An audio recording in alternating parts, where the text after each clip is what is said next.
Well, thanks to Guy from the Trauma Therapist podcast for inviting us to share about the Complex Trauma Training Center. It gives me an opportunity to be with two of my favorite people in the world and my partners at CTTC, Marcie Black and Stefanie Klein. Welcome. Thank you, Brad, and thank you, Guy, for having us. Thank you both. Yeah, and Stefanie and myself have both been on with Guy on the Trauma Therapist podcast, but he offered for us to come and talk a little bit about our trauma-based organization. So I thought I would start by just introducing who we are, what we do, and then Stefanie and Marcie jump in and talk about maybe how you got involved in this and what you're passionate about. So we put together the Complex Trauma Training Center because of the need that we were finding in the trainings that we were doing through NARM about ongoing mentorship, ongoing consultation, ongoing support. So not just clinical training, although that's very important, but ongoing support in our roles of being therapists. So while we're focused on complex trauma in our center, we're also very much focused on being a mentorship-based program for ongoing trainings, ongoing events, ongoing programs, and ongoing opportunities for mentorship. And all three of us are doing all of those things. We're teaching, we're providing consultations, both in group and individual format, and also mentoring hundreds of trauma therapists. So, Brad, you mentioned NARM, which is how I met the two of you. You knew each other a little before that, but NARM is a model that was designed for the treatment and healing of complex trauma. And so at Complex Trauma Training Center, we definitely do trainings in NARM. And what we really have come to understand through years of training therapists in the NARM approach, which was created by Dr. Lawrence Heller, is that complex trauma is, of course, by definition, a complex field. And therapists who work with trauma are often working in private practice, sometimes other settings, and it can be really lonely to hold all of that by yourself. And often we don't have adequate support and mentorship in the skills that it really takes to be an effective trauma therapist. Also, there's a ton of burnout in the field because people don't have enough support. So through the Complex Trauma Training Center, we started to really focus in on what we love doing the most and also what we think is one of the most necessary things in the field in helping therapists be effective and also be able to sustain and enjoy their work in healing trauma, which is supporting the therapist. I might add that NARM is a very sort of phenomenological approach that focuses a lot on working with clients in the here and now and really emphasizes the therapist's capacity for presence and curiosity and spaciousness.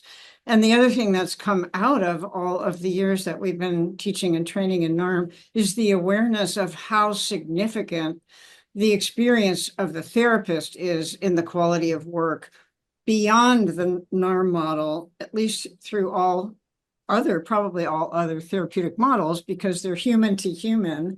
And so we've really expanded to include some trainings that we're looking to bring in 2025 around supporting the therapist in building a relationship to their internal world in a way that will support them in that kind of phenomenological present moment work. Yeah. So I think between the two of you, you're talking about the ways that people can enter into our organization. People can come into our NARM therapist trainings that we do. We do several a year, both online and in person. And as Marcie, you just mentioned, we're creating a new program for 2025 called the Space Program, which we coined that because we're working with helping therapists develop increasing space on three levels of their experience. Personally, internally, as they sit in the role of a therapist to have more spaciousness and ease inside themselves.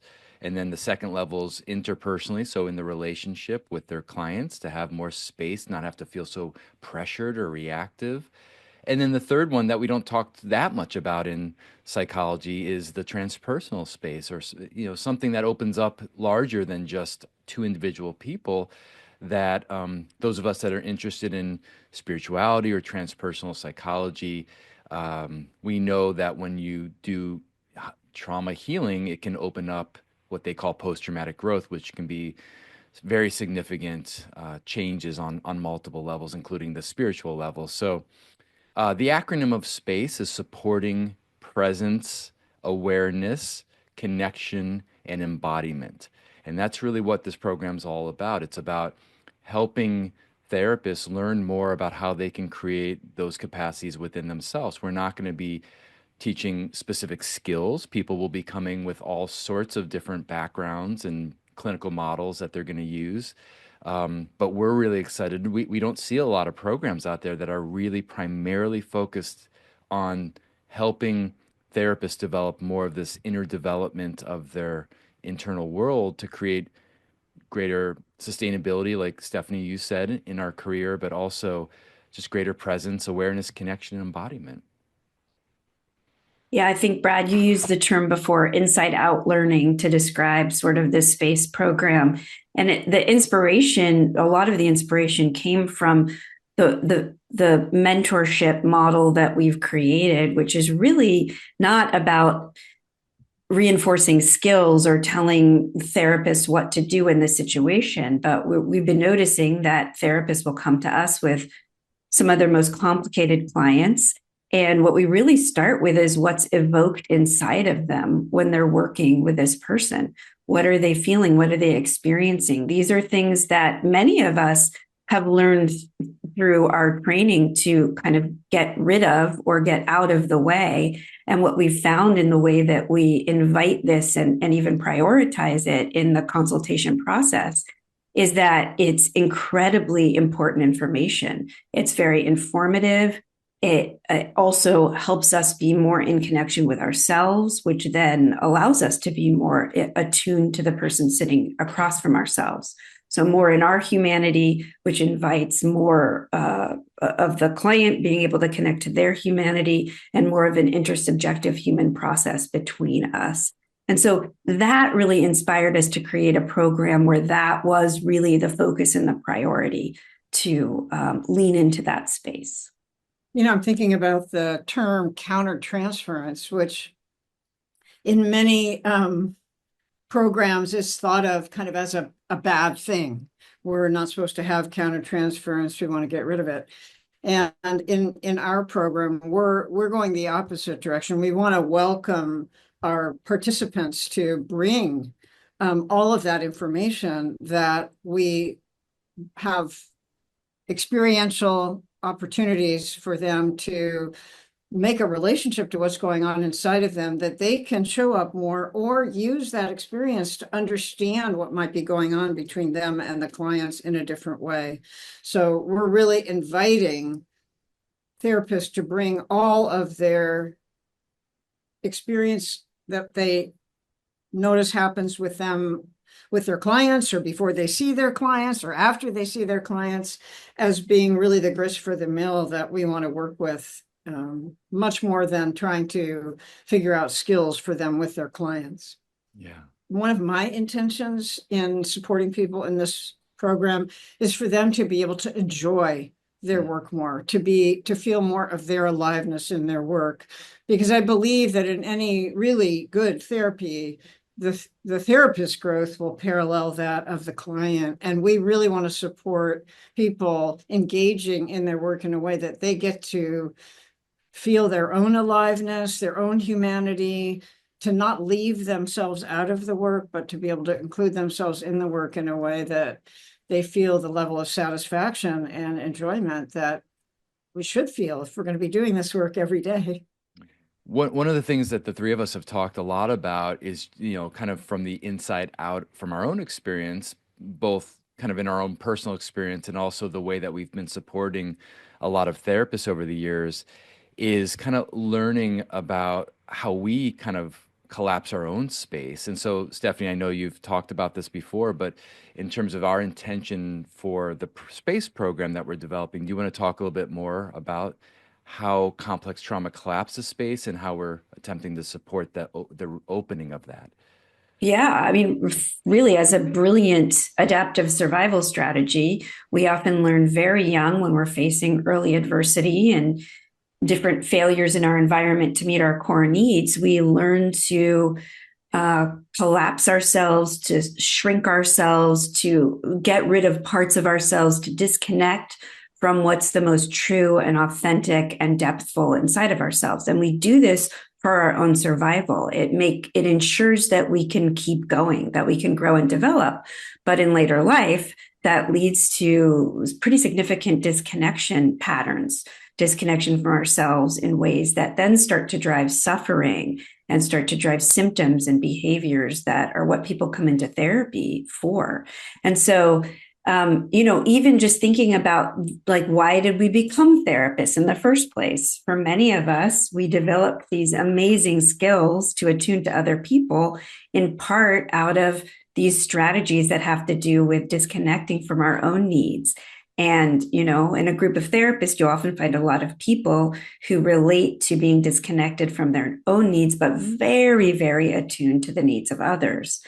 So, again, this program brings in all of that, all of those underlying dynamics in working with ourselves as therapists so that we can better support our clients in these same areas. Yeah. And Marcia, I know you've talked about like the ways that we have done or are trying to do our own work around this process. Do you want to talk a little bit about that? Well, this has been probably our first from the ground up creative project. And one of the things that has really meant a lot to me is that in doing so, we've really made an effort to, I guess you would say, walk the talk, which is to take time and give space for us to look at what are the strategies that we might bring or the capacities we might bring that supports our creative collaboration or gets in the way of it.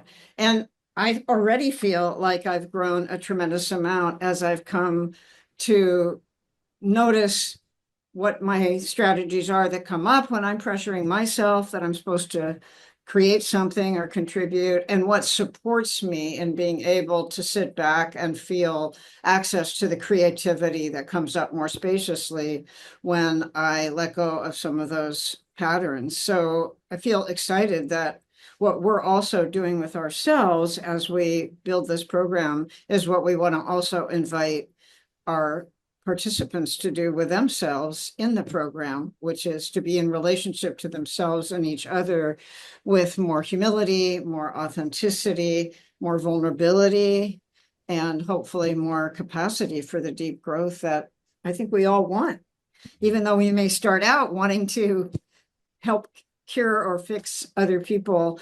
Part of what we come to is recognizing that, really a lot of it is just being able to do our own work, and then we can hold the space for other people to do theirs.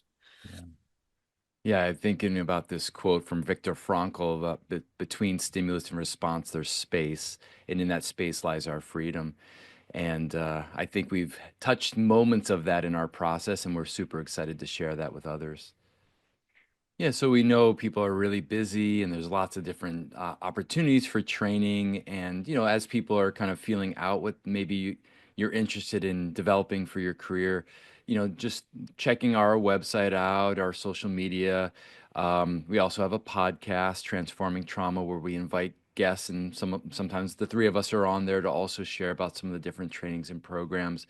But, all between the three of us, we've been in therapist for a long, long time. So any parting words from Stefanie or Marcia about, people that are considering training with us or coming into our programs or getting support from us? And I'm also thinking about the importance of professional community. Mhm. And, like I said earlier, this can be a lonely and isolating profession. And it can sometimes feel like a lonely and isolating world. So we need to kind of all be in this together. And one of the things that we're trying to build with CTTC is sort of a home base for trauma therapists, a place where they have a professional community and they feel like we all are in it together, with the intention of making the world a less traumatic place and, starting with exploring that from the inside out. Yeah. Yeah, and you know, we've had the great fortune of being with these people for years now, and just such incredible, passionate people that are dedicating their lives to healing trauma, and also really showing the humility and the, you know, the courage to come, no matter if they're new as therapists, maybe still in graduate school or internship, or they've been in the field like those of, you know, the three of us for a long time, just continuing to deepen, continuing to receive support and provide support. It's this bi-directional supportive community that we're trying to create. So, yeah, we're excited about moving into this next year and offering the different trainings and programs. So if people are interested, please connect with us. And yeah, it's been fun to spend time with the two of you here. And we'll hopefully see some of you all soon. Yeah. Thanks, so much. everybody.